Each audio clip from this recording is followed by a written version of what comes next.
या मर जाता है तो उसकी आंख की पुतली क्या होती है, डायलेट हो जाती है। तो इसमें भी वही मिलेगा, डायलेटेशन मिलेगा। अब सवाल है कि डायलेटेशन कॉन्स्ट्रिक्शन की वजह से होता है या रिलैक्सेशन की वजह से होता है। आइरिस मसल का कॉन्ट्रैक्शन होगा या रिलैक्सेशन होगा। अगर आंख की पुतली फैल रही है तो कौन बताएगा, सुनो बताएगा,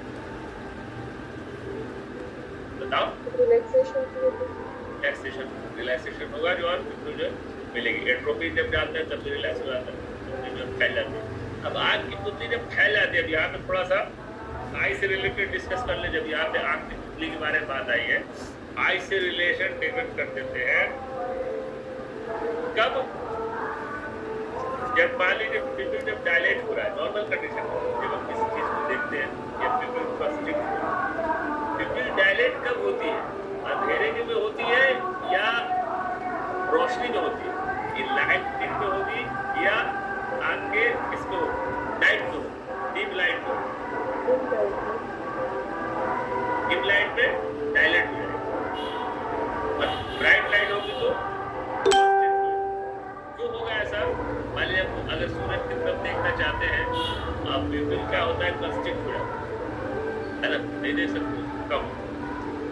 मेन मकसद होता है कि एक्स्ट्रा लाइट से प्रोटेक्शन के लिए, पहले तो ये मकसद होता है ना, ज्यादा डैमेज ना हो, इसलिए कहते हैं एक ही होता है, ठीक से विजन को।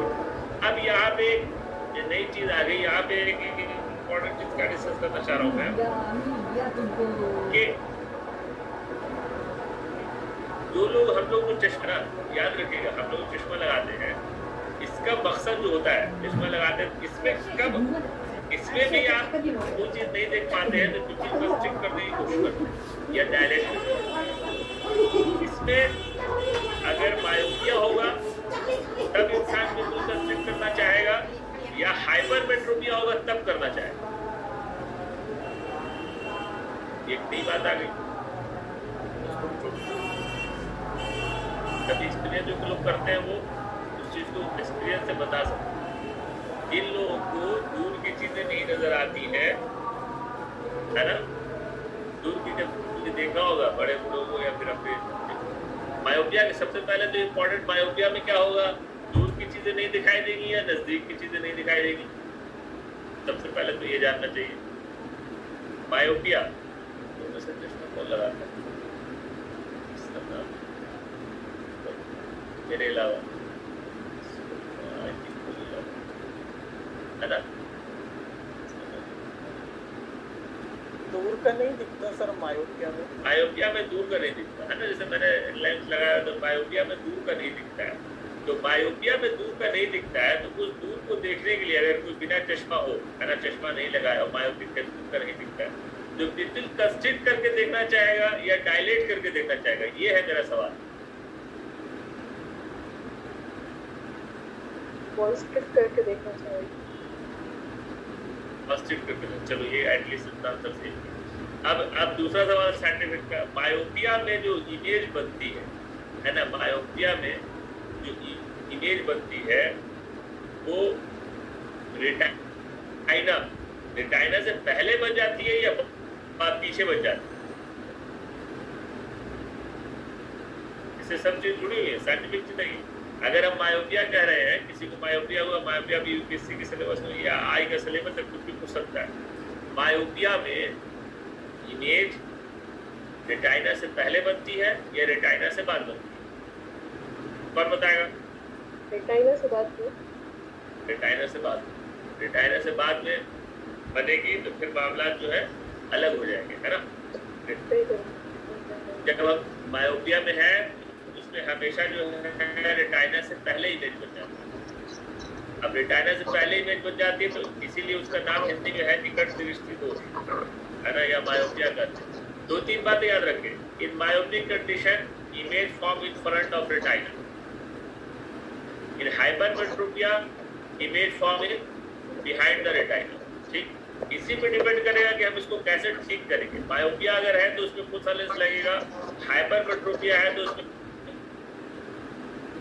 कौन सा लेंस लगेगा। मायोपिया है, दूर का नहीं दिख रहा है, दूर का नहीं दिख रहा मतलब इमेज जो है पहले बन जाए।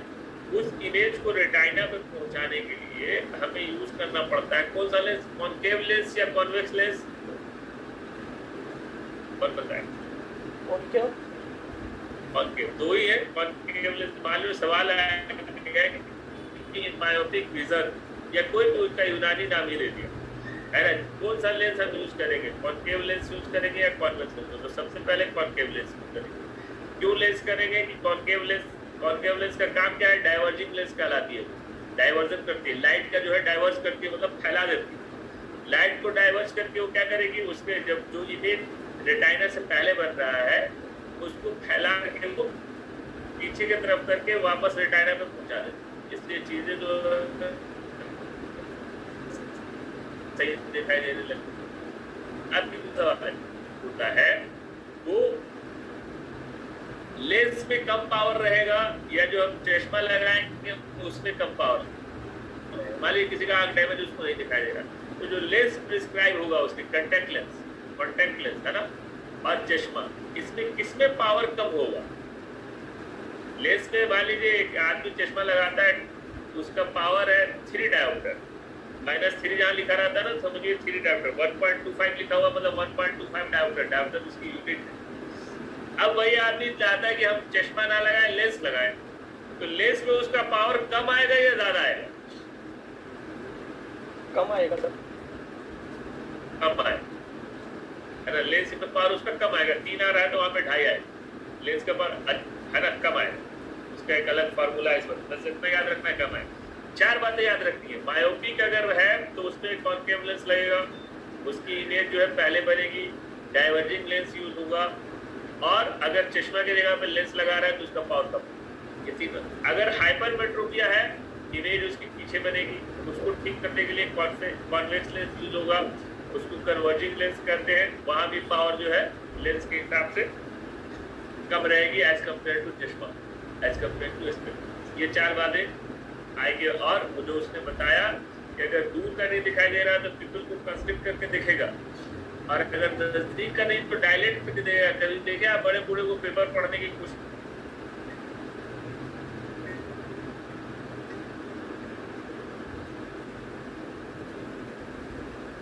कर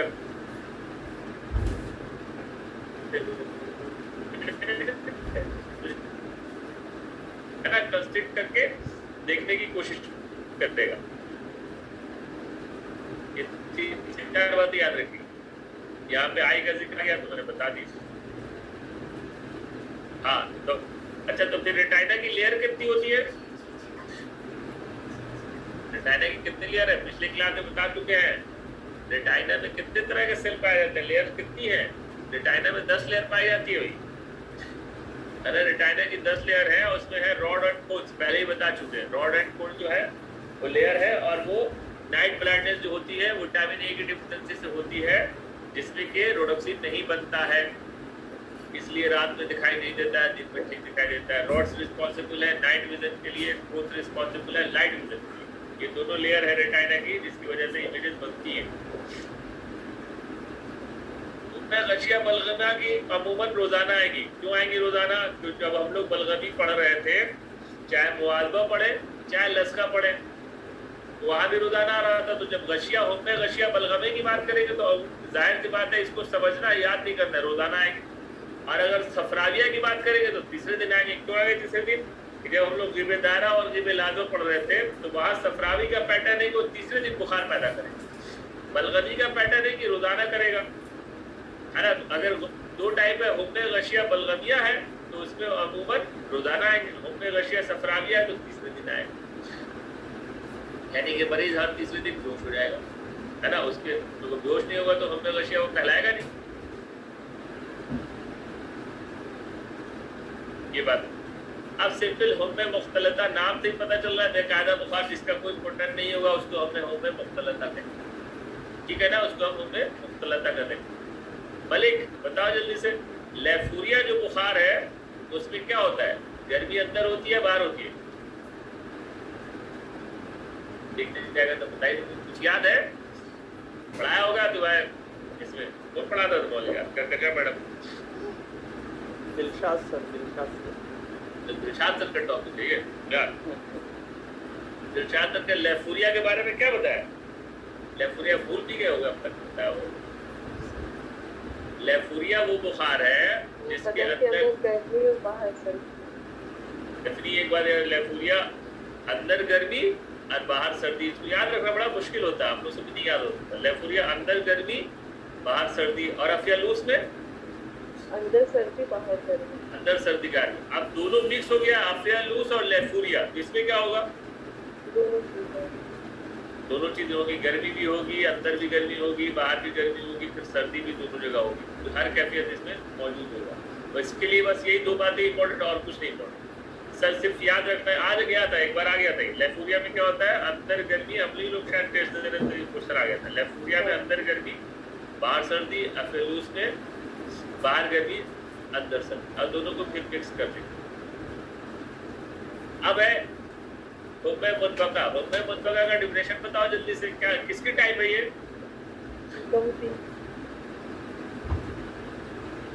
नवमी की टाइप नहीं, लाजमा है या दायरा है?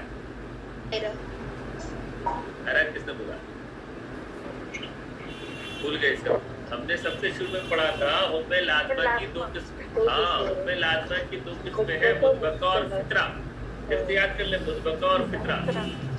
हाँ, तो मुफ्तरा, हाँ मुफ्तरा इसको कहेंगे जिसमें फितरा दिखेगा। अब मुतबका में क्या होगा? फितरा होगा, लेकिन फितरा कब होगा कि उसका एहसास नहीं होगा, कंटिन्यूअस बुखार एक ही तरह का माना जाएगा, तो उसको हम कहेंगे हुक्म मुतबका, जिसमें एक ही तरह का बुखार है। जाहिर सी बात है, बुखार उतरने की बात तो बहुत दूर की है, इसमें फितरा भी नहीं हो रहा है, तो उससे बुखार को हम मुतबका कहेंगे। और ये बुखार है जो दम से रिलेटेड है। तो सही कहा, यही वो बुखार है जो दम से रिलेटेड है। हमेशा ही अक्सर सवाल आया कि हमेशा ही अक्सर चढ़ा रहा था, मुतबका है। टाइम किसकी है? तो लाजमा की है, दायमा की है, दोनों एक ही बात की। अब इसके अवारिस के हिसाब से दो किस्में हैं, गलियानिया और अफूनिया। गलियानिया को सोनोफस, ये सवाल बहुत आता है, सोनोफस किसका नाम है ना? सोनोफस किसका नाम? मुतबके गलियानिया के नाम है। जाहिर बात है, हुक्म दमिया, हुक्म लाजमा, सारी बात हो गई। सफरा की बात हो गई, बलगम की बात हो गई, और बात हो गई सौदा की। अब जब हम मुतबका की बात कर रहे हैं तो ये दमी बुखार है ना। दमी बुखार कैसा? लाजमा का, तो इसका नाम हम लोग रख सकते हैं, हुक्म लाजमा को कहते हैं दमिया बुखार है। इससे बुखार हर वक्त चढ़ा रहता है, बदियान सुफन हमेशा गर्मी रहना, इसके बारे हमेशा रहने के, सोनोफस हमेशा रहने, नाम से पता चलता है। अब सबसे इंपॉर्टेंट बात है, जालिनूस ने क्या कर दिया? हुक्म यौम में इसको डाल। जालिनूस ने, सवाल आएगा कि किस बुखार को जालिनूस ने हुक्म यौम में शामिल किया है। जरूरी नहीं है कि सोनोफस लिखा रहे, क्या लिखा रह सकता है? हुक्म दमिया है ना, हुक्म दमिया को किया है ना, इसको मुतबका को किया है, सोनोफस को किया है, ऑल ऑफ द वक्त, ऑल ओवर। इस बुखार को, बहुत इंपॉर्टेंट पॉइंट है, जालिनूस ने मुतबका को हुक्म यौम में शामिल किया है, ये सबसे। अब जो इसका साइन सिम्टम होगा, साइन सिम्टम हमेशा हम मिक्स करके देखेंगे। साइन सिम्टम अकॉर्डिंग टू खिलती रहता है, अकॉर्डिंग जो है खिलती रहता है। भाई दम से हो रहा है तो भाई नब्ज बढ़ी हुई मिलेगी और कारूरा सुल्फ मिलेगा, सुल्फ पर गलीज, नब्ज बढ़ी हुई बगैर लर्जा के शुरू हो जाता है। अब ये किसका सोल होगा? अब दूसरा टाइप जो हुक्म मुतबका उफूनिया, उफूनिया की दो ज़्यादा है, मुतज़ादा, मुतनाक़सा, मुतसाविया, तीन टाइप। इसमें भी, अब इसमें क्या है? मुतबका उफूनिया बुखार है, हमेशा रहने वाला है ना, हमेशा रहने वाला बुखार है। तो मुतबका कह रहे हैं तो हमेशा तो रहेगा ही। अब घटेगा या बढ़ेगा तो उसकी टाइप हो जाएगी क्या? मुतज़ादा, ज़्यादा बढ़ने वाला, मुतनाक़स का घटने वाला, मुतसाविया, वर्ड से ही पता चल रहा है एक सारा नहीं। मुतज़ादा उस वक्त होता है जब तहल्लुल की मिक़दार से खून में तफ़्फ़ुज़ ज़्यादा हो, इसलिए बढ़ने लगेगा, है ना। ये याद करने वाली बात नहीं है। मुतज़ादा कब कहेंगे? बढ़ने वाला बुखार कब होगा? जब तहल्लुल की मिक़दार से ज़्यादा खून में, यानी कि जो इम्यून सिस्टम की जो लड़ाई हो रही है, सिस्टम जो ठीक करने की कोशिश कर रहा है, उसके मुकाबले खून में तहफ़्फ़ुज़ ज़्यादा होगा, यानी कि लोड जो होगा इन्फेक्शन का वो ज़्यादा होगा। इम्यून सिस्टम का रिस्पॉन्स कम आ रहा है, तो जाहिर सी बात है मुतज़ादा बढ़ने लगेगा। अगर ज्यादा मारने लगे तो जाहिर सी बात है एक सा रहेगा, तहफ़्फ़ुज़ से तहल्लुल की मिक़दार ज्यादा होती है। तहल्लुल, यहाँ पे तहल्लुल का मतलब समझ रहे हैं आप? यहाँ पे तहल्लुल का मतलब है इम्यून सिस्टम का रिस्पॉन्स, किस तरह से इम्यून सिस्टम उस बैक्टीरियल इन्फेक्शन को या उस वायरल इन्फेक्शन को खत्म करने की कोशिश कर रहा है। अगर वो ज्यादा मिक़दार में ज्यादा खत्म कर रहा है और साइटोकाइन्स कम बन पा रहे हैं, साइटोकाइन जो हमने पहले बनाया था टेम्परेचर